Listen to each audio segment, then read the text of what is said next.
तो क्लास ए सेवेंथ के सभी प्यारे छात्रों का स्वागत है उनके अपने चैनल सूर्य ऑनलाइन क्लासेस में। तो प्यारे बच्चों, जो भी हमारे क्लास 7 के बच्चे हैं वे सभी तैयार हो जाइए। कल 15 दिसंबर 2025 को उनका एग्जाम शुरू होने वाला है सोशल साइंस का। तो प्यारे बच्चों, आप सभी को बता देना चाहते हैं कि कल का एग्जाम का एकदम 100% और रियल पेपर लेके आ चुके हैं आपके लिए। इसमें टोटल 50 नंबर का सवाल रहने वाला है। इसके लिए 2 घंटा आपको दिया जाएगा। तो बच्चों, कल के एग्जाम में एकदम यही हूबहू सवाल देखने को मिलेगा। सबसे पहले तो यहाँ पर अपना नाम लिख देना है, वर्ग का क्रमांक लिखना है यानी रोल नंबर लिख देना है बच्चों, विद्यालय का नाम क्या है, प्रखंड क्या है, आप कौन से जिला से है, या बिहार के सभी जिला का पेपर है बच्चों, याद रखिएगा। तो कल याद रखना है आप सभी को, यही सब सवाल का आंसर जरूर लगा के आना है।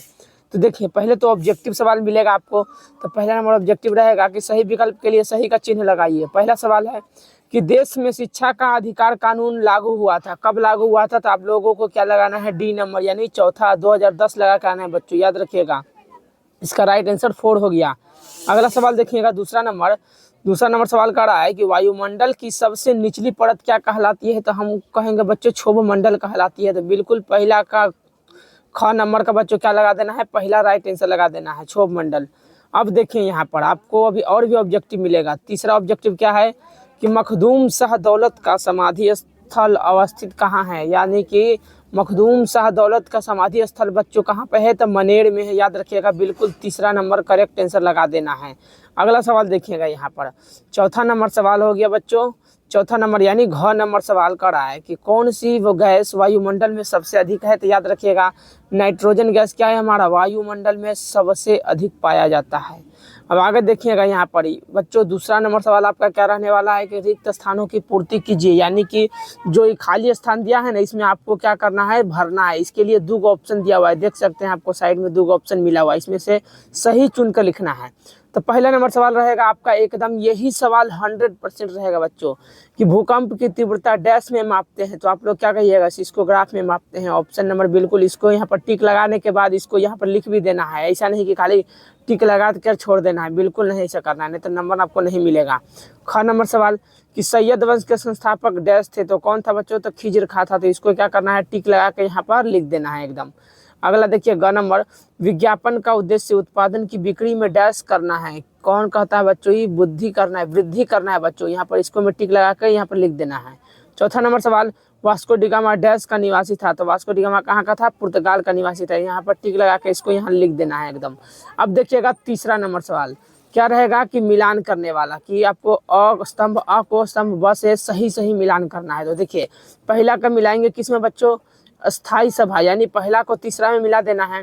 और ख नंबर को मिलाना है बच्चों चौथा नंबर पॉइंट में। ग नंबर को क्या मिलाना है? ग नंबर को दूसरा नंबर पॉइंट में मिलाना है बच्चों। और यहाँ घ नंबर सवाल को मिलाना है पहला नंबर में।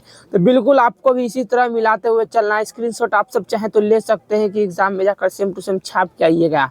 अब देखिए बच्चों, बात करें यहाँ से, तो वे तो था ऑब्जेक्टिव टाइप क्वेश्चन। यहाँ पर बच्चों आपको लघु उत्तरीय सवाल बनाना है, यानी कि आपको क्वेश्चन आंसर बनाना है। तो देखिए लिखा हुआ है, पहले तो पढ़ेंगे चौथा नंबर कि निम्न प्रश्नों में किन्हीं 4 का उत्तर देना है। तो आपको क्या करना है, 4 को इस सब में से चुनकर उत्तर देना है एकदम, जो आपको आसान लगे। तो ऐसे तो हम आपको सबका आंसर बताएंगे अभी, ये तो आप 4 शुरू का चुनकर एकदम लिख लीजिएगा। तो देखिए वो था लघु उत्तरीय और ये है दीर्घ उत्तरीय। देखिए किन्हीं एक प्रश्न का उत्तर देना है। यहाँ पर 3 ऑप्शन दिया हुआ है, इन तीनों में कोई एक का आपको जो आसान लगे उसका आंसर लिख देना है। अभी हम लेकिन तीनों का बताने वाले हैं। तो चलिए देखिए, सबसे पहला सवाल था उसका आंसर, पहला नंबर सवाल था ना, तो उसका आंसर लिखना है बच्चों पहला सवाल का कि लद्दाख क्षेत्र की संख्या विरल क्यों है? यही है सवाल हमारा। तो लिखना है कि लद्दाख की आबादी विरल होने के मुख्य कारण उसकी कठोर भौगोलिक स्थिति और अत्यधिक ऊंचाई, शुष्क जलवायु, सीमित प्राकृतिक संसाधन है, जिससे किसी और बुनियादी ढांचे का विकास मुश्किल होता है। यहाँ का जीवन यापन कठिन हो जाता है, जिससे लोग कम संख्या में यहाँ पर रहते हैं और लोग क्या कर रहे हैं, प्रवास कर रहे हैं। तो पहला का एकदम ऐसे आंसर लिखिएगा ना बच्चों, तो फुल में एकदम फुल मार्क्स मिलने की गारंटी है एकदम, एक भी नंबर मास्टर नहीं काटेगा। तो देखिए दूसरा नंबर सवाल का आंसर कैसे लिखेंगे सर? दूसरा नंबर सवाल है कि प्रदूषण के बचने के उपाय बताना है। तो लिखेंगे प्रदूषण से बचने के लिए पेड़ पौधे लगाएं, सार्वजनिक परिवहन का प्रयोग करें या पैदल चलें। तीसरा लिखना है प्लास्टिक कम इस्तेमाल करें, कचरा सही जगह डालें और घर में तुलसी, मनी प्लांट जैसे पौधे लगाएं।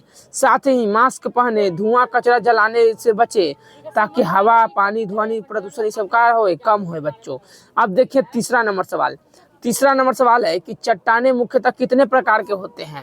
तो लिखेंगे चट्टानें मुख्य रूप से 3 प्रकार की होती है। पहला आग्नेय चट्टान, अवसादी चट्टान और रूपांतरित चट्टान, जो उनके निर्माण की प्रक्रिया यानी मैग्मा लावा ठंडा होकर तलछटों का जमने से क्या हो जाता है बच्चों, बनता है, याद रखिएगा। और ये सभी चट्टान क्या है, चक्र का हिस्सा होती है, याद रखिएगा। ये सब क्या है, तो चट्टान निर्माण के चक्र का हिस्सा होती है। इतना लिखने के बाद बच्चों आपको आगे बढ़ जाना है अगले सवाल पर। तो देखिए 4 सवाल बोला है ना, तो आपको 4 सवाल यही सब आसान लिख के आना है एकदम। चौथा सवाल कि साप्ताहिक बाजार हाट से क्या समझते हैं आप। तो लिखना है कि साप्ताहिक बाजार या हाट एक ऐसा बाजार होता है जो सप्ताह में या एक निश्चित समय में खुले जाते हैं, किसी मैदान या निश्चित जगह पर लगता है, जहां आसपास के गांव और कस्बों के लोग अपनी ज़रूरत का सामान जैसे सब्जी, फल, कपड़ा, बर्तन आदि खरीदते हैं या फिर बेचते हैं आकर बच्चों।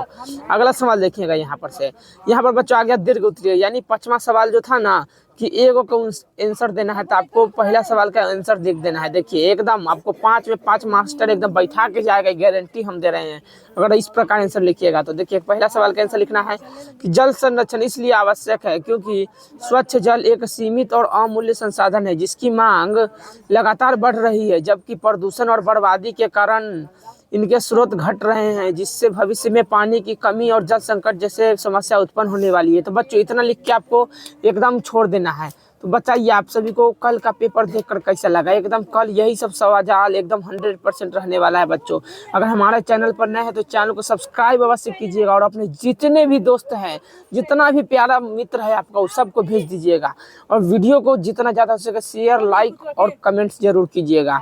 तो चलिए मिलते हैं हम लोग हमारे चैनल पर, सभी विषयों के ऑब्जेक्टिव डाला हुआ है, जाकर देख सकते हैं। धन्यवाद।